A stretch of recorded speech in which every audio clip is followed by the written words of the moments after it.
दोस्तों, आपको गोपाल राजू का नमन। रोग के लिए, शोक के लिए, दारिद्र्य के लिए, आयुष्य के लिए, सुख शांति के लिए, इन सब से कुछ इन कष्ट न भोगे व्यक्ति, इसके निमित्त इन सब से शांति के लिए, इन सब से निजात पाने के लिए जो सबसे अच्छा शास्त्रों में वर्णन है वो महामृत्युंजय जप का आता है। और महामृत्युंजय जप करने के अनेकों विधान हैं, सरल भी हैं और बहुत क्लिष्ट भी हैं।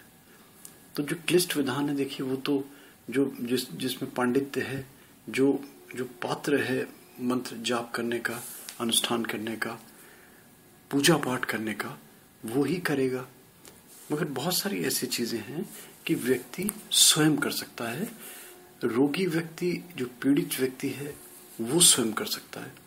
और अगर मान लीजिए रोगी व्यक्ति इतना कृशकाय है, बेड रिडन है, या और इतना असहाय है कि वो मंत्र जाप तक नहीं कर सकता, तो फिर उसके निमित्त उसका कोई भी ब्लड रिलेटेड पर्सन करे, उसके नाम का संकल्प लेके।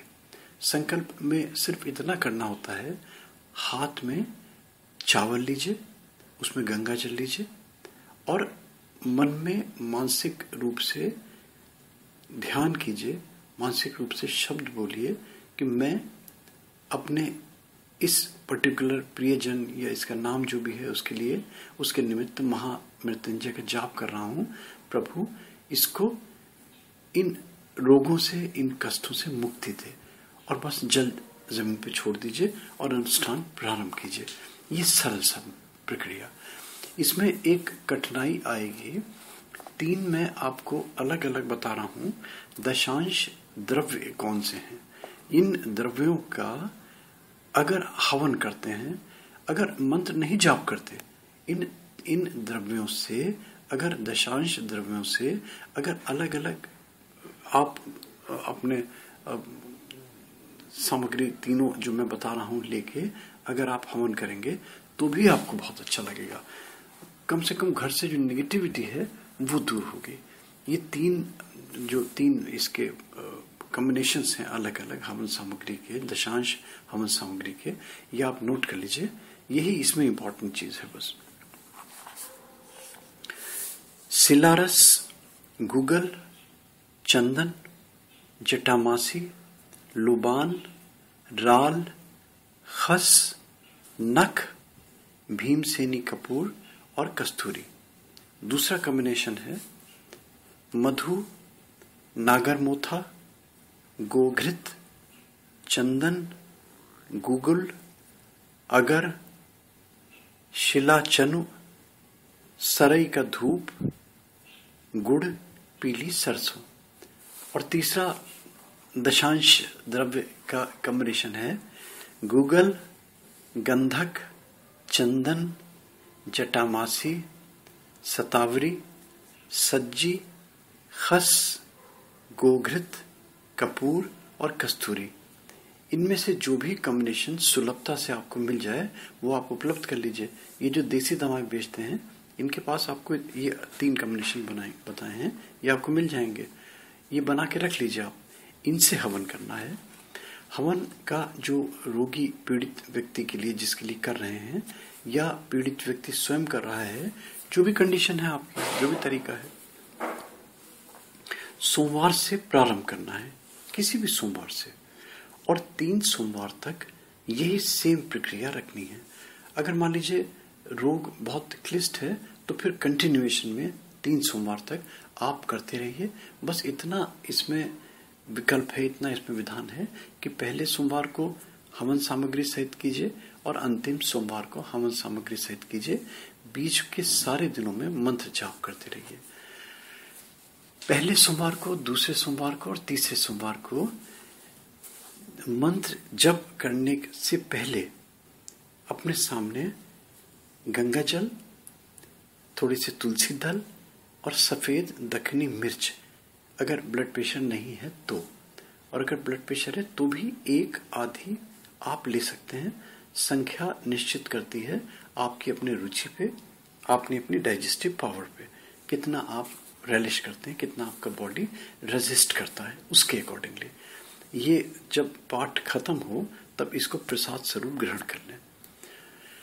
ये मैं आपको बता दूं कि ये जो 3 सामग्री बताई मैंने, आपकी तुलसी दल, गंगा जल और दक्षिणी मिर्च, सफेद जिसको बोलते हैं, सफेद मिर्च, दक्षिणी मिर्च जो भी बोलते हैं, ये नियमित रूप से प्रातः काल में व्यक्ति अगर सेवन करता रहता है तो रोगों के लिए बहुत अच्छा ये नुस्खा है, ये बहुत अच्छी मेडिसिन है। हम मेरे पिताजी, मैं पहले भी एक बार जिक्र किया था, श्री फतेह चंद सक्सेना जी संत तो थे ही, ये नियमित रूप से लेते थे। मैं उनको देखता था, हमारी तो समझ में नहीं आता था क्या होता है क्या नहीं होता, तो वो लेते थे और सू सू सू सू सू सू की आवाज आती थी, जैसे पता नहीं क्या गुनगुन गुनगुन भावना से करता है, तो वो सू सू सू सू सू करते थे, फिर ये ग्रहण करते थे, फिर नाक में प्राणायाम करते थे, अनुलोम विलोम करते थे।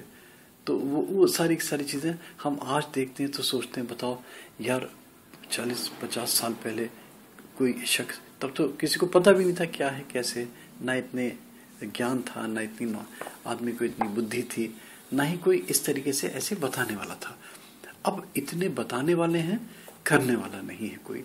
तो ये दोस्तों मैं मंत्र बोल रहा हूं, बस इतना करना है, 11 माला ये मंत्र की जाप करनी है, और मंत्र जाप करने के बाद में 11वीं माला में, अंतिम माला में, प्रत्येक मंत्र के साथ अग्नि में ये सामग्री होम करनी है। 3 कॉम्बिनेशन जो भी लेना है, समिधाएं जो लेनी है, उनमें जो भी समिधाएं लें, उसमें शमी की लकड़ी और दूर्वा समिधाएं ये जरूर उसमें ऐड कर लें। मैं मंत्र धीरे धीरे बोल देता हूं, इसका मैं इमेज भी दे दूंगा ताकि आपको सरलता रहे। ये मंत्र मैं बोल देता हूं, हो सकता है इसमें त्रुटि हो तो प्लीज मैं साइड में इसके एक इमेज भी दे देता हूं, उससे आप करेक्ट कर लें। ये तो देखिए, मंत्र में शुद्धता बहुत जरूरी है, और हम बोल रहे हैं तो वो आवाज अंतर मन से नहीं निकलेगी। अगर हम पूजा के ध्यान में बैठेंगे तभी आवाज निकलेगी, इस चीज का ध्यान रखें। तो ये तो हमारी बनावटी आवाज है, जो अंदर की आवाज होगी वो आप कैसी होगी वो फिर आप देखिए, उसको जब तक वो नहीं आएगा तब तक मंत्र प्रभावी नहीं होगा। मैं बोल देता हूं मंत्र, ओम जू सह सह जू ओम, ओम होंग जू सह सह जू होंग ओम, ओम होंग जू सह ओम सह जू होंग ओम, ओम होंग ओम जू ओम सह ओम जू ओम होंग ओम। और इसका अगर मान लीजिए कठिन लग रहा है तो इसका विकल्प दूसरा मंत्र आप देख लीजिए, इसको भी आप जप सकते हैं, ये भी विकल्प के तौर पे आप ले सकते हैं। ओम जू सह रुंग रुद्राय नमः सह जू ओम।